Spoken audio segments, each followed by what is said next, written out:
এই যে কালুর বউ, তোমার মাথাটা আমি এখনই চ্যাপ্টা করে দিব, কারণ এখনই আমি কিডন্যাপ করব তোমার দুধ।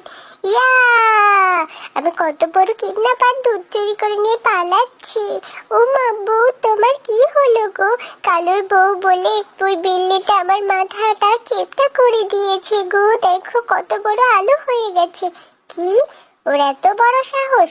ওই মোটা বিল্লির পেটটা আমি এখনই ফাটিয়ে দেবো। এই মোটো বিল্লি, আমি এখন ডাইটে আছি কালু। দেখো পেটটা এত বড় নয়, চিকন হয়ে গেছে। কিন্তু তাতে কি হয়েছে, তুই তো আছিস।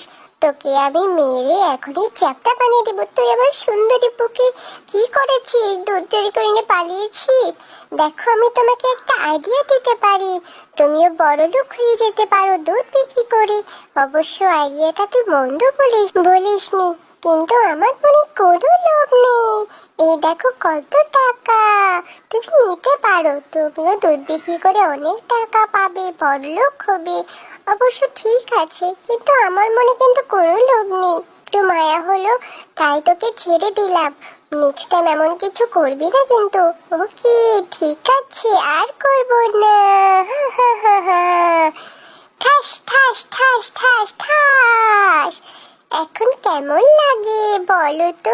তুমি আমার নাকি পেট ফুটো করবে, এখন আমি তোমাকে রান্না করে খেয়ে ফেলবো। কি মজা! আল্লাহ জানে ওকে ঠিক মতো গোসল করতো কি না করতো, ওর গন্ধ আছে নাকি। আল্লাহ জানে কি যে হবে, ওর মাংসটাকে খেতে মজা হবে। দেখি, তাও রান্না করে দেখি। ওর বইয়ের দুধ আর ওর মাংস সব মিলিয়ে আজকে আমার লাঞ্চটা কিন্তু দারুণ হবে। দেখি, মোটামুটি মজাই আছে, খেয়ে দেখি। দুধটাও